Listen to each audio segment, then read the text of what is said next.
For 40 years, neuroscience has relied on a specific picture of the brain's immune system. The standard model treats the microglial cell as quiescent, a resting entity that encounters a signal, like an amyloid plaque, and flips a switch to become active. Every element of that picture is false. These cells are not born in the brain. Microglia are tissue macrophages descended directly from the embryonic yolk sac. Because of that lineage, their capacity for phagocytosis, complement opsonization, and cytokine release is a constitutive property. They possess this heavy machinery from the beginning. They are dangerous by constitution. A healthy brain does not withhold this destructive machinery. It actively forbids its use. The cell is held continuously in a state of molecular restraint. Maintaining this suppression requires a massive, continuous expenditure of metabolic energy. The brain pays a high cost to keep these cells on a leash. Decades of antagonist research have focused on the accelerator, but Alzheimer's follows the collapse of the braking system. A restrained microglial cell exhibits a specific homeostatic signature, identifiable by a precise set of transcriptional markers, like P2YRY12 and TMEM119. This signature is a biological subscription paid for by the surrounding tissue. The healthy parenchyma continuously issues a standing order, primarily through TGF-beta and SMAD signaling pathways, instructing the cell to maintain its specialized identity.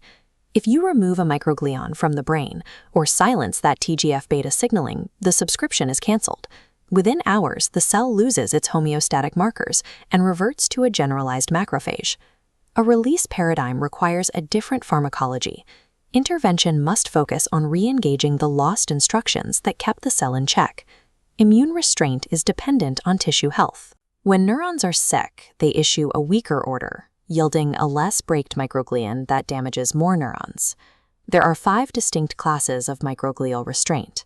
The class that fails early enough to matter therapeutically is class 2, the diffuse neuromodulatory brakes. 2 neuronal populations are responsible for this restraint. The locus ceruleus dictates global tone, releasing norepinephrine that acts on microglial beta-2 adrenergic receptors.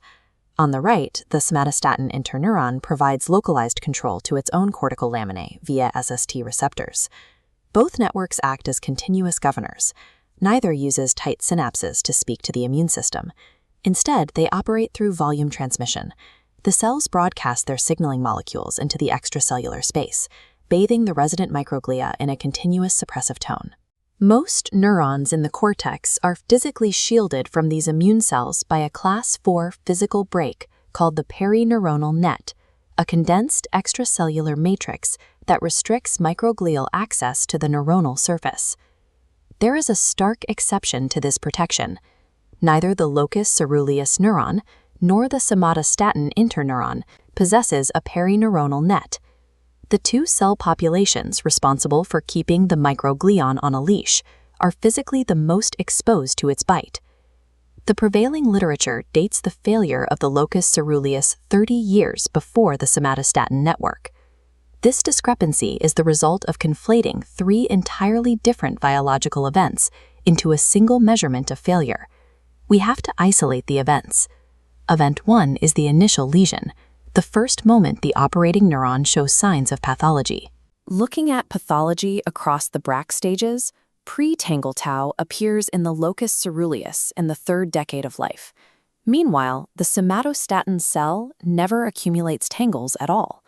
Event 3 is the death of the operator cell, the moment classic neuropathology measures. When we plot Event 3, the timeline fractures. Somatostatin cell death occurs in the preclinical window, while somatic loss in the locus ceruleus does not begin until Braak stage 3. Dating failure by the first lesion or cell death provides an incomplete timeline. Neither metric measures the moment the brake actually stops functioning. The only event that matters to the immune system is Event 2, the functional failure of the brake. Functional failure happens in 2 ways. The neuron can stop supplying the ligand, or the microglion can stop reading it by withdrawing its own receptors. Long before the locus ceruleus dies, target microglia actively withdraw their beta-2 receptors around the earliest amyloid plaques. Prior to their death, surviving locus ceruleus neurons derange. They fire hyperexcitably, flooding the target field with norepinephrine and desensitizing whatever receptors remain. The somatostatin interneuron's output collapses in a similar sequence. Its peptide production plummets well before the cell is actually lost. When we plot event 2 for both networks, the receptor side failure of the locus coeruleus and the ligand side failure of the somatostatin network converge in the exact same 15-year window. Alzheimer's pathology involves a near-simultaneous double release of microglial restraint in the preclinical phase. The loss of the somatostatin brake produces a specific deficit. Under healthy conditions, this peptide suppresses microglial inflammation through the NF-kappa B pathway. The somatostatin brake has an unusual secondary function. While it suppresses inflammation, it is the only brake in the inventory that actively releases the cell's clearance arm. It issues this clearance license by lowering the expression of inhibitory siglacs like CD33, allowing the microglion to consume amyloid.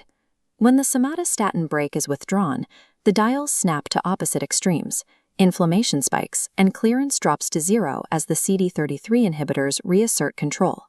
Because these two systems fail together, human tissue only ever arrives at the microscope decades past both failures. We have never examined a human Alzheimer's brain experiencing a single break state. The core paradox of the diseased microglion, a cell that is fiercely inflamed yet incapable of clearing amyloid, is the predictable outcome of losing these two molecular hands simultaneously. Supplying more norepinephrine to the brain does not alter the course of the disease. The locus coeruleus brake fails asymmetrically on the receptor side. The norepinephrine ligand is present, but the receptor is gone from the microglial wall. The somatostatin brake exhibits the opposite asymmetry. The peptide output has collapsed, leaving intact SST receptors completely empty. You cannot agonize a beta-2 receptor the cell has already deleted, and you cannot rely on an endogenous somatostatin ligand that the interneuron has stopped producing.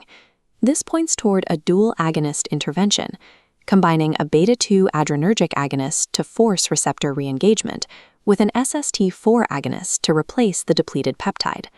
Disease modification depends on pharmacologically re-engaging the two molecular hands the brain lost during the preclinical window.